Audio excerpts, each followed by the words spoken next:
To day life में हो रही जो अनहोनियाँ हैं, जो अलग सी चीज़ें हैं जो हम फील करते हैं या फिर नहीं फील करते, लेकिन फिर भी वो चीज़ें हो रही होती हैं, इन चीज़ों के बारे में जानेंगे।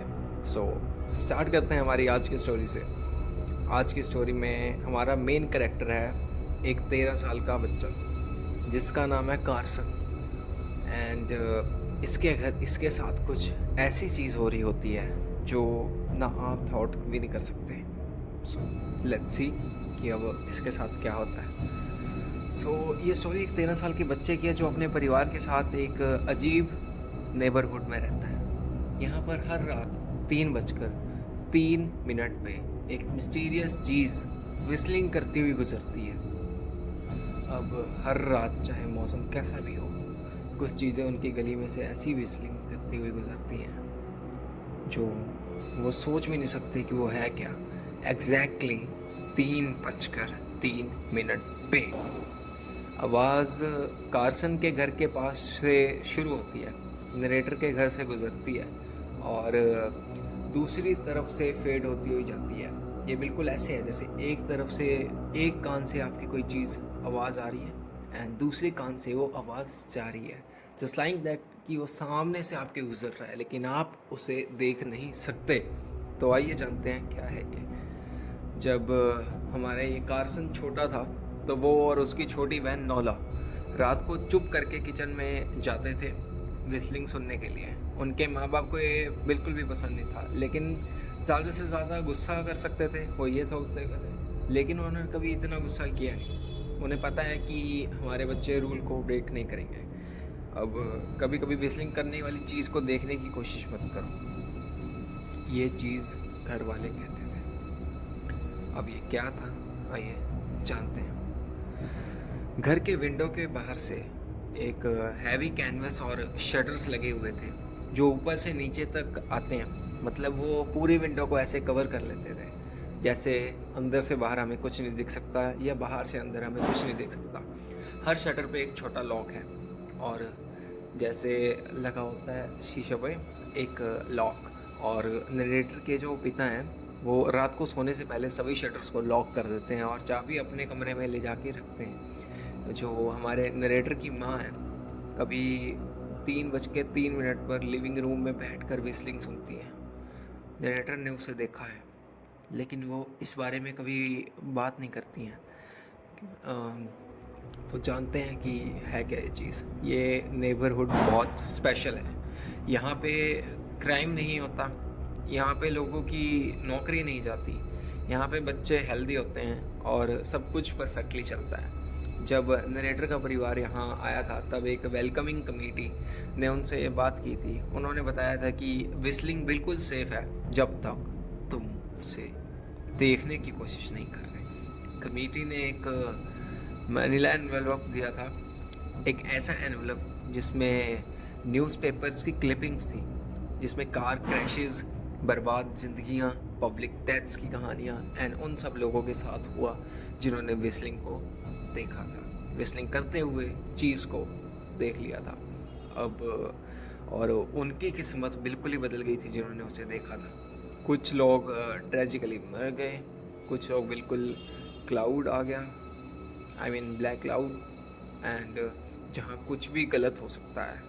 ये वही चीज़ है, ब्लैक क्लाउड का मतलब है एक काला साया जो उनके साथ आया। अब जानते हैं कि उस रात की बात, जिस समय की ये स्टोरी है, उस रात क्या हुआ था नरेटर के साथ। चलिए जानते हैं। नरेटर यानी हमारा कार्ल। एक रात नरेटर का दोस्त होल्डन और उसकी बहन नौला उसके घर ओवरनाइट पे रुके हुए थे। नरेटर के माँ बाप बाहर हैं, उनके ग्रैंड पेरेंट्स सोने चले गए और रात के करीबन 3 बज गए। होल्डन नरेटर को जागते हुए कहता है, मैं तुम्हारे माता और पिता के रूम की चाबी ले ली है। और नरेटर को पहले यकीन नहीं होता, लेकिन वो जब अपने पेरेंट्स के कमरे में जाके देखता है तो सच में वहाँ से की चेन गायब थी। अब नरेटर जल्दी से बाहर आता है, लेकिन जब तक बहुत देर हो चुकी थी, विस्लिंग शुरू हो चुकी थी और अपने पेरेंट्स को कमरे में क्लियरली सुन सकता है। वो अपने पेरेंट्स को क्लियरली, जब तक उसके पेरेंट्स आ चुके थे या एट दैट टाइम, हाँ उस टाइम पे उसके पेरेंट्स आ चुके थे। जब होल्डन आया था उस टाइम उसके पेरेंट्स नहीं थे, लेकिन बाद में आ चुके थे। अब उसके पेरेंट्स वो सुन सकता है कि वो अपने कमरे में उठ के विस्लिंग को सुन रहे हैं, और वो उसे रियलाइज़ होता है कि उसके माँ बाप हर रात ये आवाज़ को कैसे सुन सकते हैं, लेकिन उसे बताया कभी नहीं ये कैसी आवाज़ होती है। वो लिविंग रूम में भागता है जहाँ होल्डन और नोला फ्रंट डोर के पास एक विंडो के सामने खड़े हैं। होल्डन शटर का लॉक खोल रहा है, विस्लिंग बिल्कुल उनके घर के बाहर है।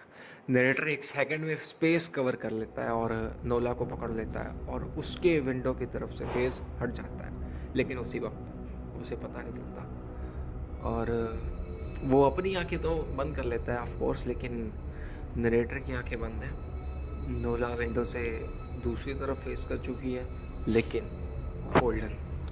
होल्डन ने उसे देख लिया।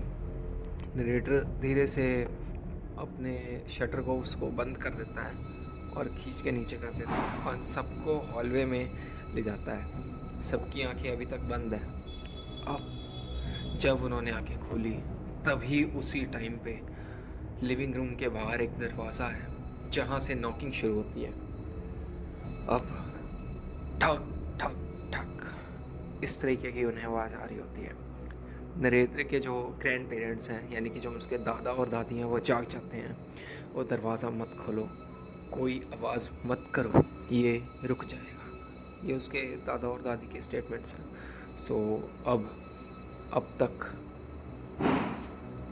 नॉकिंग और तेज़ हो जाती है, डोर हिलने लगता है, फिर रुक जाती है। फिर थोड़ी देर बाद नॉकिंग शुरू होती है, ठक ठक ठक ठक ठक ठक। यहाँ पे सब शांत हैं, लेकिन उसे होल्डन देख चुका था। होल्डन के अंदर से बेचैनी हो रही है। उसने ज़ोर से बोला चिल्लाते हुए, गो अवे। लेकिन फिर और आवाज़ और तेज हो जाती है, ठक ठक ठक ठक ठक ठक ठक ठक। जैसे वो लोग बैक डोर की तरफ जाते हैं, नॉकिंग वापस फ्रंट डोर से आने लगती है। जैसे ही आगे पीछे कर रहे हैं, जिधर जा रहे हैं उधर के डोर से आवाज़ आ रही है। फिर दोनों एक साथ, जैसे बिल्कुल ऐसी आवाज़ आ रही हो, वो दोनों बिल्कुल लिविंग रूम में आ गए हैं अभी इस टाइम, ऐसा समझिए। और इस टाइम पे आगे वाले कमरे और पीछे वाले बैक डोर से दोनों तरीके से आवाज़ आ रही है, जैसे वो स्लेज हैमर यानी हथौड़ा मार रहे हैं उस पर। और सभी विंडोज़ और वॉल्स पे नॉकिंग शुरू हो जाती है। ऐसा लगता है जैसे वो एक ड्रम के अंदर है और बाहर ड्रम से सभी उस ड्रम को बारी बारी मार रहे हैं। लेकिन होल्डन बार बार चिल्ला ही जा रहा है, स्टॉप स्टॉप। नॉकिंग जैसे ही उसने जोर से गुस्से में बोला स्टॉप, नॉकिंग इंस्टेंटली रुक जाती है। नरेटर के माँ बाप बेसबॉल्स ले आते हैं, and I am sorry, base ball bats ले आते हैं। जो वो होते हैं ना लंबे लंबे बैट्स जो बेसबॉल में यूज़ करते हैं, वो बैट्स ले आते हैं। और नॉकिंग फिर से शुरू हो जाती है। उसी टाइम पे नरेटर की माँ धीरे से फुसफुसाते हुए कहती है, कॉल द पुलिस। अब इस टाइम पे नॉकिंग तुरंत रुक जाती है उसके ये स्टेटमेंट बोलने के बाद ही। और फिर यही चीज़ बिल्कुल उनके दरवाजे के बाहर से आवाज़ आती है, पुलिस कॉल, पुलिस कॉल। आवाज़ बिल्कुल नरेटर के माँ जैसी लगती है, लेकिन वो बहुत ही धीरे आवाज़, वो बहुत तेज़ आवाज़ थी, लेकिन नरेटर की माँ ने बहुत धीरे बोला था। और जैसे एक पैरेट वर्ड्स रिपीट कर रहा होता है, वैसे वो आवाज़ रिपीट हो रही होती है और ठक ठक ठक की आवाज़ आ रही होती है, पुलिस ठक ठक ठक, पुलिस ठक ठक ठक, ऐसी आवाज़ आ रही होती है। ये सब रात भर चलता है, कोई भी अंदर नहीं आता। सुबह होती है, सब कुछ नॉर्मल हो जाता है। जैसे ही 4 साढ़े 4 बजते हैं उसके बाद सब नॉर्मल हो जाता है। अब इस पूरा रश भरी रात जो थी, इसके बाद सारे अभी बहुत ज़्यादा सोच रहे होते हैं कि ये कल हमारे साथ क्या हुआ।